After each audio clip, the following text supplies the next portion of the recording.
On today's episode, my guest, Mindy Neal, is a coach for women in blended families to help you create more unity without requiring anyone else to change.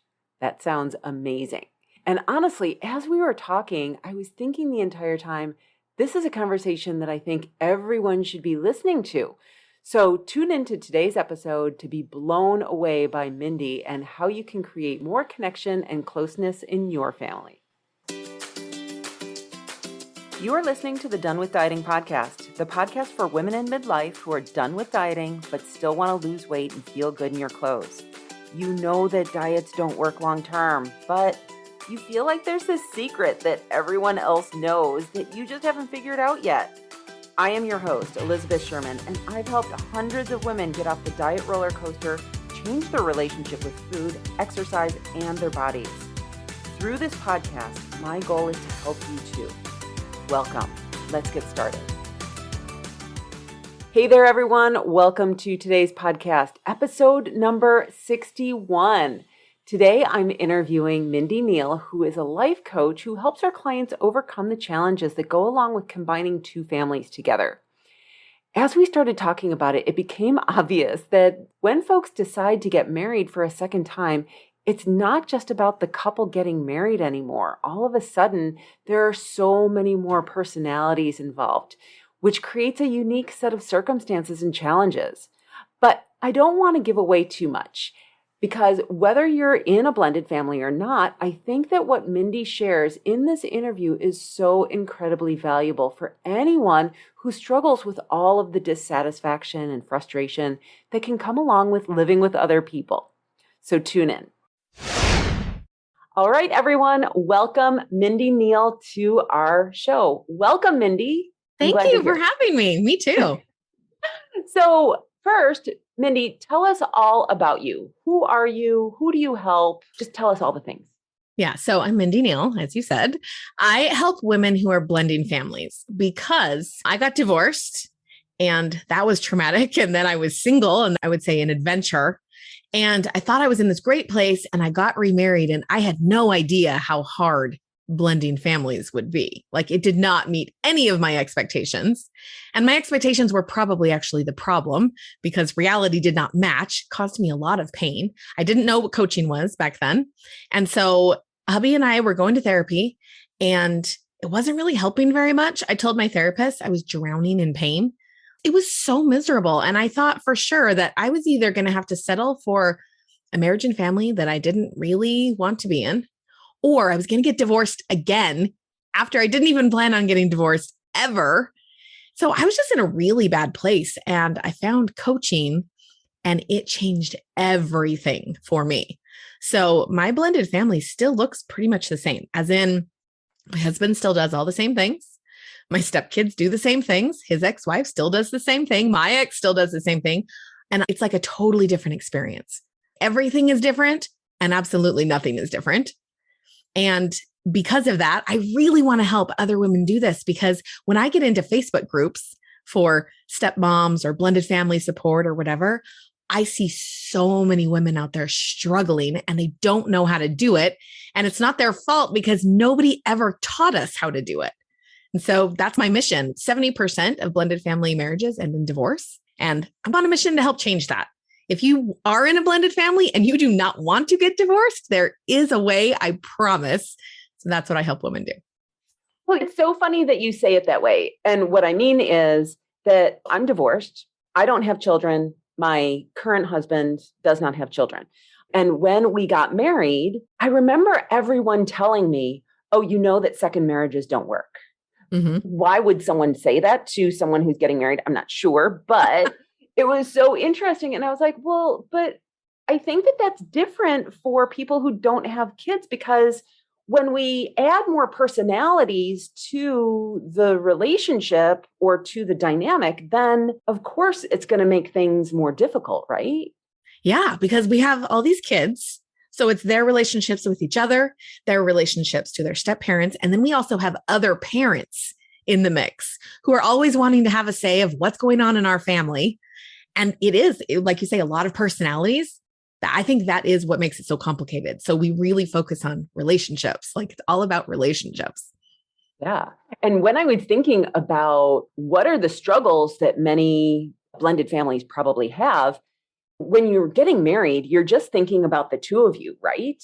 Yeah. You're just thinking about, oh, this is going to be so amazing. We're in love and we want to share this with the rest of the world or live off into the sunset. And then all of those different personalities come in. And I would imagine that there's a lot of judgment or conflict around each partner and the new rules that each partner has about their kids, right? Yeah, because you have kids who have been living a certain life for X amount of years, and they could be totally different.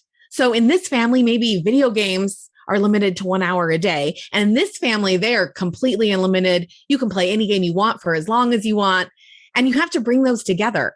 And sometimes we don't want to compromise, or sometimes we try to, but then the kids rebel. There's just so many things that can come into play because you're bringing two families that have been doing it a certain way for a long time and trying to put them together. Yeah. So I have to imagine that when you have kids and they're used to having things done a certain way, they're really not thrilled about mom or dad bringing this other person into their sphere, and they're resentful. Because That's definitely I'm thinking teenagers right now, and teenagers just make things so easy for their parents. So how do you manage that? Like, how do you manage that there's this new person in? And maybe we should start with, when do we start this process? When's the ideal time to start coaching with a blended family? Well, anyone in the world should start coaching today. Whether you have a blended family or not, coaching is the very best thing I have ever found to help me have a good life. So obviously, yesterday is the best time to start coaching. Today would be the second best time. Coaching is amazing. But I love that you brought up the teenager thing. So my stepson, he's 15, and I coach lots of women with teenage stepchildren as well. And it's so fascinating how our brains want to make everything about the fact that we're the stepmom or the stepmonster. He's 15. That's pretty typical behavior for a 15-year-old male. And yet our brains like to make it all because I'm the stepmom, because he doesn't respect me, because he resents the remarriage. And so I think we as women in blended families, we create so many extra problems. Like you're talking about actual things that exist, like bringing two families together. But on top of that, we add so many problems with our own brains because we see the world through that lens of the blended family. When it could just be, oh yeah, he's a 15-year-old boy. Of course he's acting like that. Has nothing to do with my own kid acts like that, right? Right. Has nothing to do with the remarriage or the divorce or him not respecting his stepmom. Like none of it. It's just, he's a 15-year-old boy. Of course he acts like that. But we don't see it. Our brain is looking for all the ways they don't respect us, or it's not working, or we're two separate families instead of looking for all the ways that we are. So we know that there's a challenge between the step parent and the step kids. What are some of the other challenges that blended families have? I think it's a lot of expectations. I used to have all these pretty thoughts like families should love each other. Families should spend time together, quality time, obviously. We have all these expectations of what a family is supposed to look like. And blended families don't look like first families. They just don't. They're different. But we're still wanting to have all those things. And as long as we're holding on to them, we just keep making ourselves miserable over and over. So it's a lot of shoulds, a lot of thinking people should behave certain ways and families should look like a certain thing. And we just are in pain all the time because that's not what reality looks like. I think that's actually the biggest struggle. Yeah, I would have to imagine that you're absolutely 100% right. And especially when it comes to exes, because what we're talking about right now is just the family unit of the new mom and the new dad and their kids. But when you take into account also exes, like my ex should be supportive of what's happening with the kids. My ex should be taking 50% responsibility. He should be following the court-ordered paperwork. He should put the kids first. Yes, lots of that. And then we tie it to, like you said, when we get into this, it's like, I just love this one person. We do it to our spouse too. He should parent his kid differently. He shouldn't treat my kid different than his kid. He should stand up to his ex-wife. So much shoulding going on. My brain is exploding right now. No, it's absolutely true. So how do we manage that? Because for so many, I would have to imagine, they believe that that's absolutely true, that he should take his parenting responsibilities more seriously. He shouldn't allow his kids to eat ice cream after 10 o'clock at night. He should make sure that his kids are home by a certain time. Yeah, they definitely feel true. But here's the other thing they feel terrible. Because every time I'm thinking them, the first thing is check in with your body. When you think he shouldn't let his kid get away with that or whatever it sounds like, check in and see how that feels. I don't know about you. It feels terrible to me. And when I feel terrible, I don't show up as my best self. So what I've noticed for me and for my clients, every time I think someone else should be doing something differently, as in they're doing it wrong, I do it wrong because I don't feel good. I create negative emotion. And then I react to that negative emotion. And then I'm not showing up as who I want to be either. I can imagine that there are folks who are listening to this right now who are thinking to themselves, okay, so what's the alternative? We just have to let go of all expectation. And that sounds like chaos, I'm sure, to some people. I'm sure it does. So where I like to start is just being willing to be wrong. Not that I am wrong. I'm just willing to be wrong. What if I really am wrong about this? What if husband parenting his kid this way is actually the best choice? What if he did it my way and it turned out way worse? I don't actually know. I can't see the future. What if I'm wrong? So it's like stepping into that willingness where I'm like, you know what? It looks wrong to me. I wouldn't do it that way, but maybe it's fine. Maybe his kid does need that kind of treatment from his dad. Maybe it's good that all the kids in our family have two totally separate parenting styles so that they can learn from each of us. I don't actually know. Yeah. Okay. I can get behind that. Well, it's remembering the reason we're doing it is not to say, well, I guess I just have to be a doormat. That's not what we're saying. It's like when I think this way, I feel terrible. It's really hard for me to enjoy my blended family. And what if I took ownership of that? What if I just decided I don't want to feel terrible anymore? I would actually love to enjoy my family. So I'm going to try it different. The way I'm doing it now, it's not working. What if I was just willing to be wrong, willing to experiment and try different things so that I could create something different for myself? It's not actually about other people. It's about how I get to feel in my own family and in my own home. And right now, it feels terrible. Yeah. And I'd have to imagine that for so many of my clients, we women are people pleasers, right?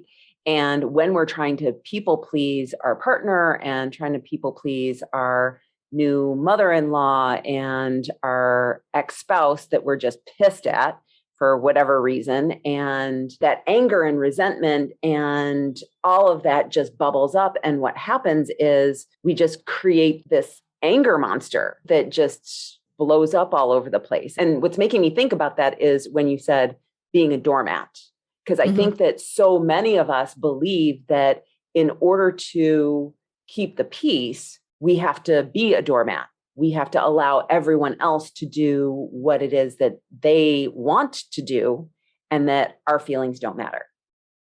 Yeah, we do it like for the sake of the relationship, right? To keep the peace, to help everyone in the household feel loved and appreciated and happy, whatever that means.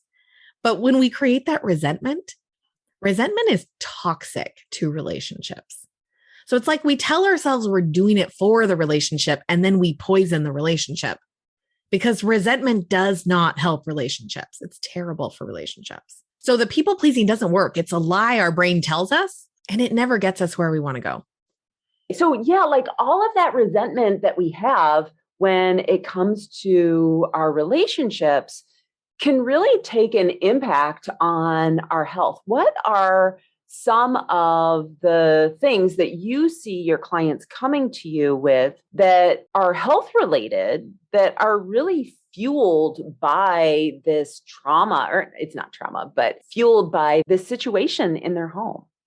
Well, you know what? Actually, sometimes it is trauma. For me specifically, I had some trauma in my past, like when I was a child. And then I had trauma related to my divorce with my husband cheating on me and things. I was actually diagnosed with betrayal trauma. And when I got into my new marriage, it would be like a look on my husband's face or the tone of his voice. I would have a trauma response, which I didn't even know that that was still there. Because when I was single, there was nothing to trigger those responses.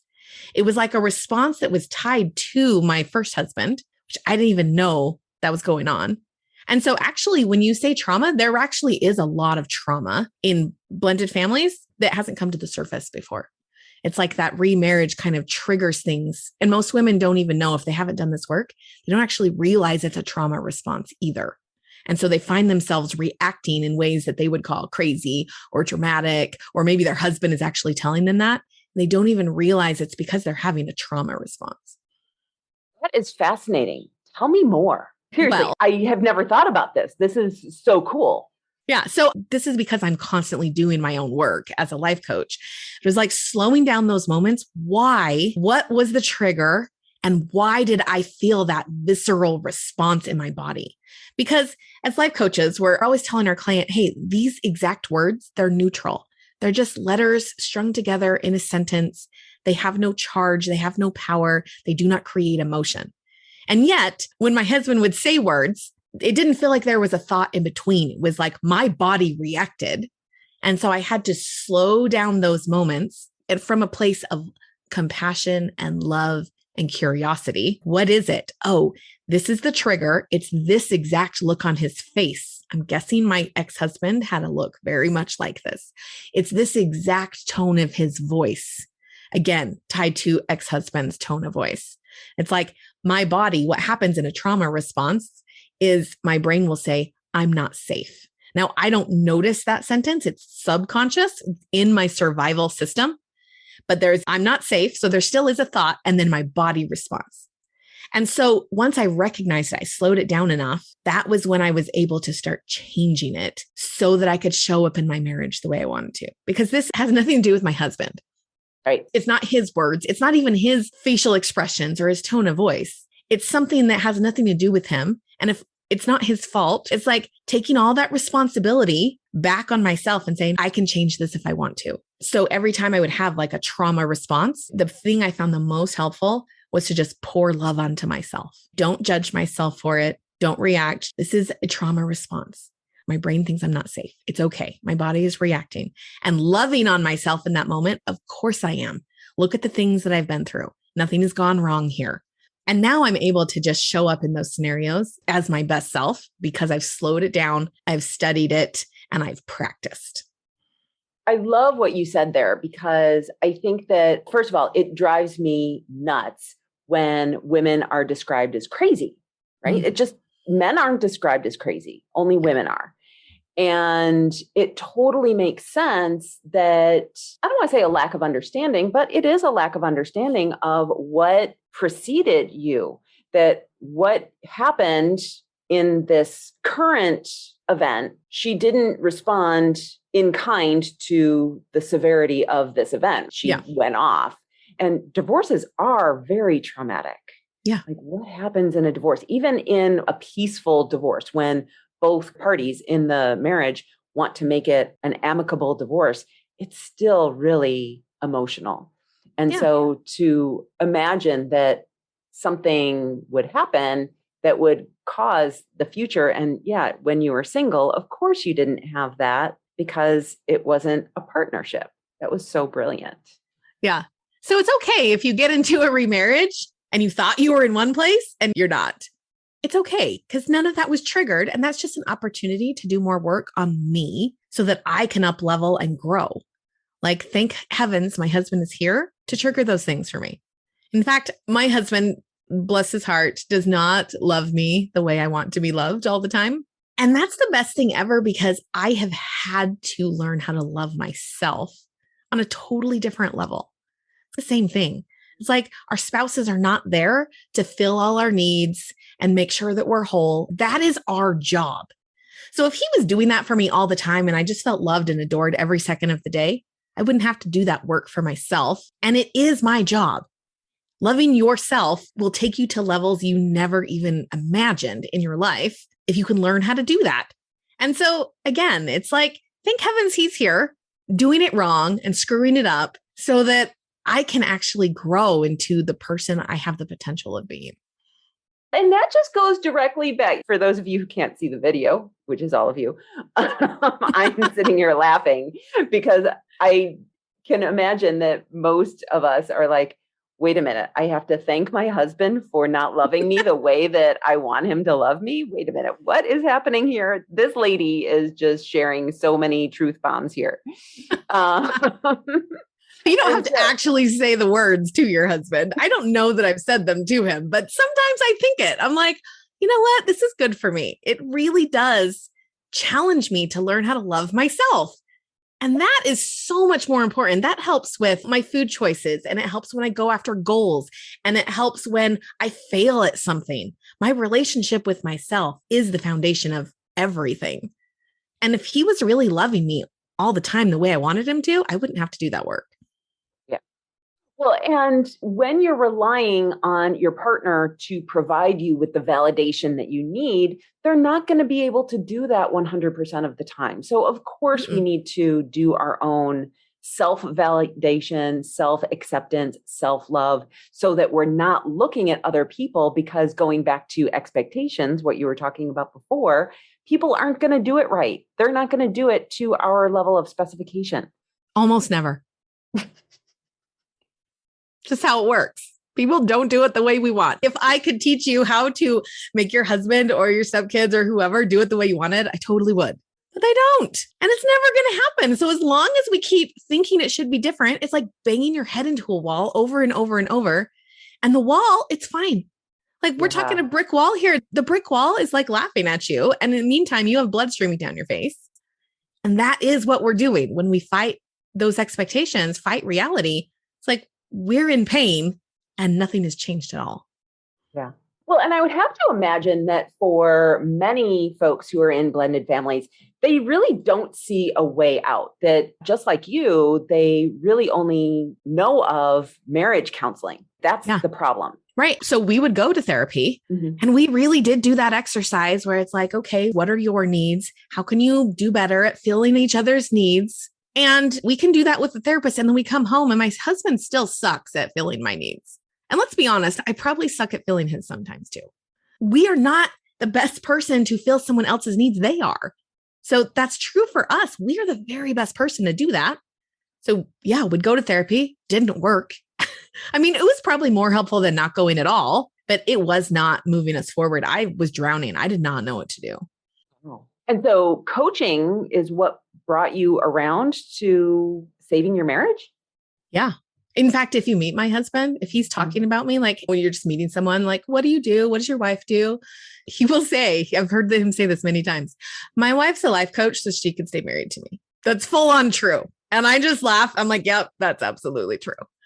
He admits it, but it's because I had to question all the things that were making me miserable, because I thought it was my husband and I thought it was my stepkids and I thought it was his ex. I thought it was all those outside things. And it wasn't. It was all my own thoughts about all those things. Here's an example. When we first got married, I thought that we would be making decisions about our kids together. I thought they would be our kids, not my kids and your kids. And he would just make this decision and do all the things. I don't even know about it. He didn't include me in it, nothing. And so it was like I wasn't really part of their life. And I had this thought, I cannot love them like a mom if I am not allowed to act like a mom. Now that felt really true to me. I was like, a mom's love is different. If they're just like a kid that lives next door, I don't love those kids like I love my kids. And if that's how this is going to be, where you're just going to make decisions and they're just a kid who lives here, I can't love them like a mom. I just thought that was true. Oh, wow. And it felt terrible.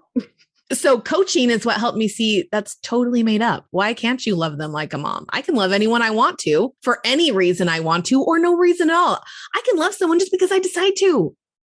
That is not a true thought. And it felt so true to me in my bones.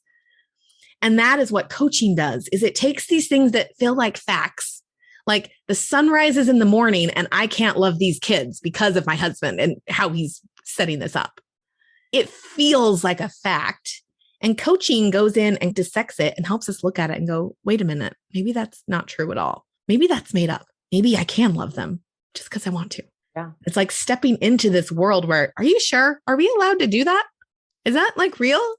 And really embracing, oh, wait, I can think anything I want to, which creates a totally different experience. And notice nothing outside has changed, only when I'm thinking about it.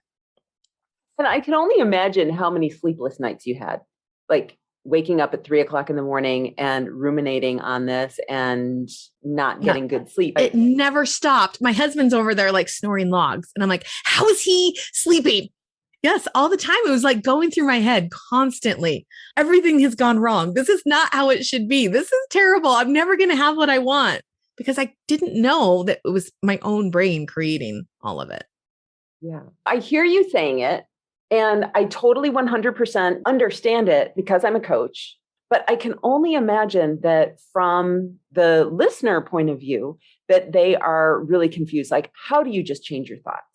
Like, well, maybe how do you change your thoughts on this? Going from, I need to be included in all the parenting conversations to, no, I don't. It's totally okay. Mm-hmm. Just seems like such a leap. Yeah. And a lot of times we don't leap from one mountain to another. A lot of times we build a bridge across, right? Like we take it a little slowly. Maybe I'm wrong about that. Maybe I can love them however I want, no matter what. I wonder what that would look like. We're not like, I don't like to ever force my brain or my client's brains to go somewhere their brain is not ready to go. But I like to create a space where we can play and explore and open up to possibility. And you can stay there and play as long as you need to play until your brain is ready to get on board. One of the ways I love to think about this is it's like you're on the high school debate team and you have prepared your entire argument. You are ready to argue your case. You got a big stack of evidence. You show up to class and your teacher's like, surprise, you're on the other team today. And you're like, wait a minute, what? I don't have any evidence for that. In fact, I really believe this is true because I've been collecting evidence for it for weeks. Now, in real life, that's usually years or decades. I've been collecting this evidence for a long time. I got nothing over there. I can't believe that. But if you're on the debate team, you're like, well, this is debate. There's always an argument for both sides. So it's like, I love to just be like, okay, brain, let's say we have permission to believe this other thing. We have permission to believe that we really don't need to be in on the decision-making with the kids. And it's fine. And we can love them and we can be a happy family and everything can be amazing. Go find me evidence. If we have permission to believe that, we know maybe it's a possibility. Go find evidence that it's true. So it's like I give my brain a job. Your brain actually loves to do what you ask it to. But if you don't give it a job, what it usually finds on default is not enough. Any version of not enough, that's what your brain will do on default. So it's like giving it another job. And every time it would try to give me evidence that this is a problem, I'd be like, oh, brain, remember? We already have all that. We're collecting evidence that it's not a problem, that I can love them, whatever it is you're trying to believe. So it's like you don't leap from one to the other. You open up a space and give yourself a chance to believe something else, and then tell your brain to find you evidence that you could. And I would have to imagine that half the battle is just pointing out or noticing what the beliefs or what our perspective is, that I have the assumption that I should be part of this decision-making process, right? Yeah. It's like being willing to question everything, literally everything your brain offers, be willing to question it because it's all made up. Yeah. And so how do we bridge that over into health? Clearly, when we talk about body size, right? Mm-hmm. Our brains are always telling us we will be happy when we're at a certain weight, or that real women are this size, or they shouldn't be that size, or all of those types of questions. And so it's starting to evaluate those assumptions that we make about how the world works, how our family works, how it should be. Mm-hmm. Like with body size and shape, it's like, wait, who decided what the perfect body looks like? Because if we go back through history, you'll find a lot of paintings with much larger women than we would find in today's paintings, which is like social media or whatever. Those bodies look totally different. Somebody decided back then that that's what was beautiful.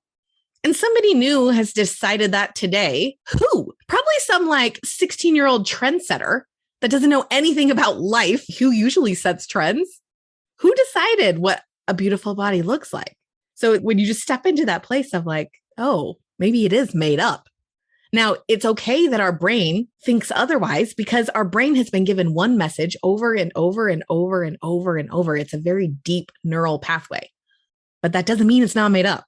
It absolutely is. Somebody made it up because we can see through time that somebody else made up something different. Yeah. What's really interesting is when we talk about body size as well as fashion, a lot of the body size has to do with money.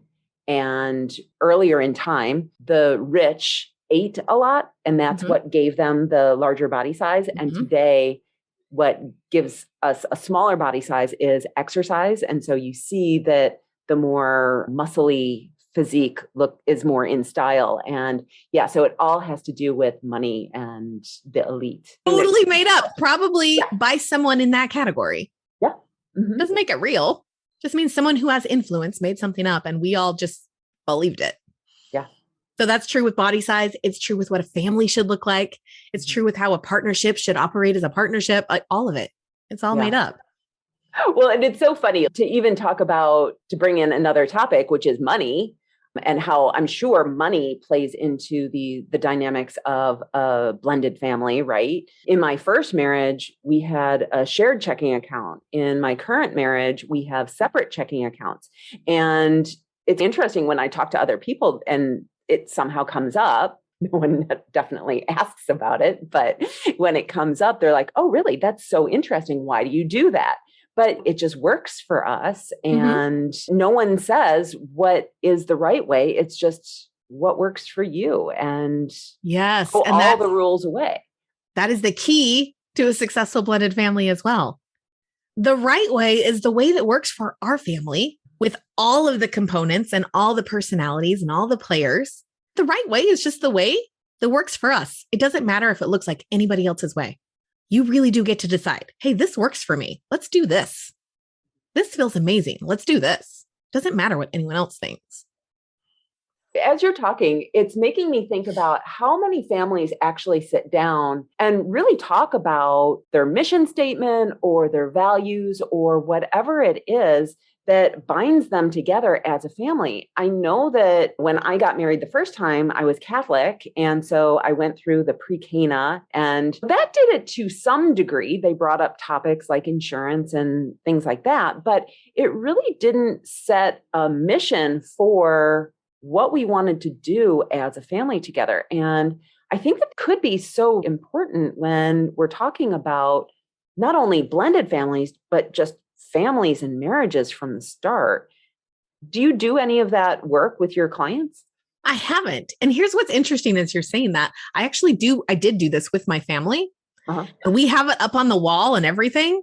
And I tried to it was like pulling teeth to get participation and to get them to get their buy-in. And of course, my brain wants to make that a huge problem. Nobody cares about this. I'm the only one that cares. I'm the only one that wants us to blend. I'm the only one that wants unity.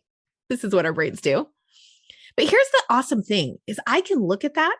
And if I decide this is the kind of family we have, and I show up from that place, I don't actually need their buy-in. I don't need them to participate in it because I can create that in our home. I can create it for myself for certain, whether they agree with it or not. So we have way more power than we think. We often think, well, I can't have that because my husband's not on board. We can't have that because stepkids aren't on board. If your stepkids walk around with a big FU on their forehead all the time, that doesn't actually mean you can't have the kind of family you want. And I know that sounds crazy, but it is absolutely true. You can really create what you want in your home, regardless of their choices. And what I really love about that concept also is that it at least gives you some guideposts for how you want to parent or being consistent in your decision making. That I know that if loyalty or trust is one of my core values, then I know that every single time I make a decision, I need to put those qualities into my decision making.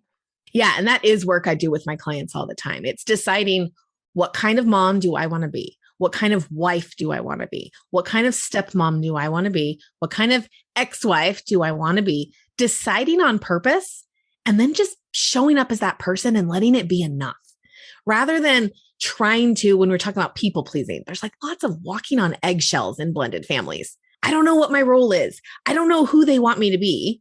And when you're in that place, it's so hard to actually be who you want to be because you're looking to other people and their reactions to decide that for you. But if you just decide, hey, this is the kind of person I want to be, they can like it or not like it. That's totally fine. Because when I show up this way, I feel amazing. And when I feel amazing, it's so much easier for me to show up as the person I want to be. So that creates awesome. And when you're trying to be what everyone else wants you to be, oh, it's terrible. You drive yourself crazy. Yeah, there are two questions that I guide my clients to ask themselves when they're making decisions. One is, what would I do if I loved myself? Mm-hmm. And the second question is, who do I want to be in this relationship? How do I want to show up in this relationship? Mm-hmm. And sometimes it's the relationship with self, sometimes it's the relationship with the other person. But I love that because it so embodies our decision making. Like, yes, I could go off and ramble and rant about why you didn't do what you were supposed to do, but is that really who I want to be remembered by as a role in this family? Yeah. And not only does it help with the decision making itself, it helps with having your back on your decisions. So for me, after doing that exact work that you're talking about, it would sound like this. My husband would be like, hey, you shouldn't have done that way. Maybe he doesn't like the way I handled something with one of my kids. And because I love myself and because I've thought about who I want to be, and then I showed up as that person, my answer, I don't have to be defensive about it. I can be like, yeah, you might be right. I can't see the future. I don't know what the best way is, but that is the way that felt right to me. And as long as I'm being in integrity with myself, that's all that matters. Doing it another way would not have felt like being in integrity with myself. So it's easy when you love yourself and when you've thought about it on purpose. If husband doesn't agree, I just give him permission to disagree. I don't have to make it a problem. I don't have to get defensive. We don't have to argue. Just go, yeah, you might be right, but this is the way that feels good to me. So that's the way I'm doing it. Well, as you were talking, I have to imagine that one toxic thought that many of us have is that we're against each other instead of we're on the same side. And so when you can look at your partner and say, he's on my side, and so he's not attacking me, but we're doing this together, then it creates such a different experience in that interaction, right? Right. Because the only reason husband would be saying this is because he cares. Because we do want the same thing. We want what's best for our kids. We want what's best for our family. Like, he disagrees with the way I'm doing it. That's fine. But we actually do want the same thing and we are in it together, whether we agree or not. Yeah, it totally changes it. I would have to imagine that a lot of your clients have just amazing transformation in their work with you. Because oh my gosh, I have to imagine that they're coming to you with all of these complaints that we've been talking about, and they walk out and they're like, oh my God, I've just created the family that I've always wanted. Yeah. And not only that, I think one of the most beautiful things about that, when you are struggling in your home and family, it is hard to do anything else because that's like the core of your world. So if you can change that, now the entire world opens up to you. So maybe you do get to go lose the weight, or you get to do your dream career or start a business or all these things that you've always wanted to do. But if you're so miserable in that core of your world, it's so hard to do anything else. So yeah, like they change their whole blended family experience. And then it's like the entire world opens up. So even a client last week, she brought me something. I don't remember what it was. She just said, I can't even believe I'm having you coach me on this. It is so small. But she's like, I feel like all the big things I've taken care of. So now I get to look at the little teeny things. And she was just mind blown by that she could get coached on such a small, insignificant thing. Because the big things, they're not problems anymore. Yeah. As we've been talking, I really didn't think about it when we started the interview, but I can see here how this impacts just your entire life. We've talked about career. We've talked about business. We've talked about money. We've talked about our health. We've talked about relationships, goals. We really haven't left anything unturned, right? Yeah. Like when you get this together, then everything else, it sounds like, just falls in line. Yeah, I never would have been able to start a business ever if I had not figured out this blended family thing, because it was such a big struggle, because these are people like, out in the world, if someone is a jerk to you, you just like stop spending time with them. But these are people that you're seeing every single day in your house. Like you've got to figure that out because you can't get away from it. I'm laughing. No, you really can't. You could kick them out, but then where would you be? It's like, oh, let's just get divorced again. Well, that can't be the answer. We can't just keep running out of relationships. There's got to be a way to make this work. Now we don't just make it work. We make it amazing. It's like, I didn't get the marriage I wanted the first time around. So let's do it this time. Let's make this the marriage I always wanted. Let's make this the family culture I always wanted. We don't have to stop at like, oh, good, I'm not drowning anymore. We can really create anything. And when you have that, anything is possible. Like I have revenue goals. I've never had revenue goals. That's crazy to me. That's great. Yeah. I'm just saying anything is possible. You could do anything you want. All right. So we are creating a webinar for everyone who's listening that is going to talk more about this topic, right? Yeah. And the name of the webinar is How to Create Unity in Your Blended Family Without Relying on Anyone Else to Change. Who doesn't want that? I don't know anyone. Every time I talk to women blending families, I'm like, okay, so what would success look like to you? And it is some version of, well, it would be a united front, or would be on the same page, or would feel like one family instead of like always feeling like two separate families. It's always some version of that. Like women just want to feel like a family. Yeah. And if we have to wait for someone else to do something different, we're going to be waiting a long time.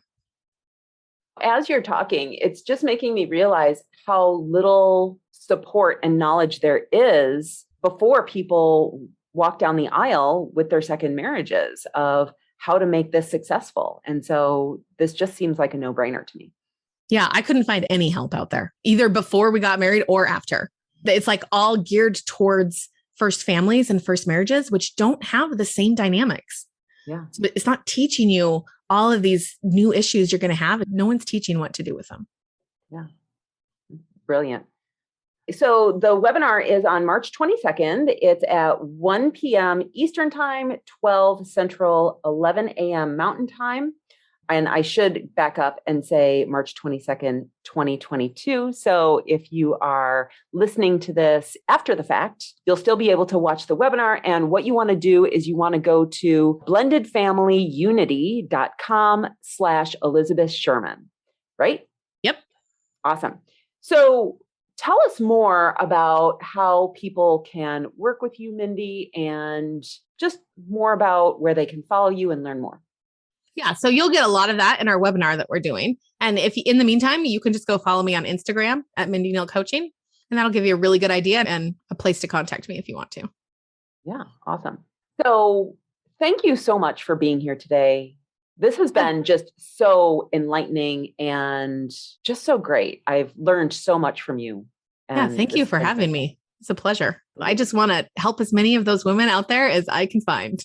Well, and just in this podcast alone, I'm sure that you've helped so many because it just opens up the idea that, hey, wait a minute, I don't have to suffer like this inside. Yeah. And that is the first step, is believing that something else is possible. Because as long as you think it's not possible, that leaves you nowhere. Cool. Thanks for being here. Thank you. All right. I know your brain might be exploding right now. I love how Mindy suggests that maybe we don't have to have all the answers, that maybe what's getting in our way of our closeness and connection is actually the expectations that we had going into the marriage. So I'd love to invite you to our webinar that we'll be hosting on March 22nd, 2022 at 1 p.m. Eastern Time, 12 Central, 11 Mountain, or 10 Pacific. It's called How to Create More Unity in Your Blended Family Without Relying on Anyone Else to Change. And if you're listening to this after the fact, you can just go to blendedfamilyunity.com/Elizabeth Sherman, or you can also go to the show notes and register for the webinar or connect with Mindy. So whether you're listening to this in real time or listening to it after the fact, make sure that you check this out because Mindy has so many great ideas. That's all I have for you today. All right. Have a great week, everyone. See you next time. Hey, thanks for listening. If the show resonates with you and you have a friend, mother, sister, or anyone else who you think would benefit, I'd love for you to share the podcast with them. You can leave me a rating and review in Apple Podcasts, which helps me create an amazing experience for you. And it helps other women who are done with dieting and want to get off the diet roller coaster to find it as well. See you next week.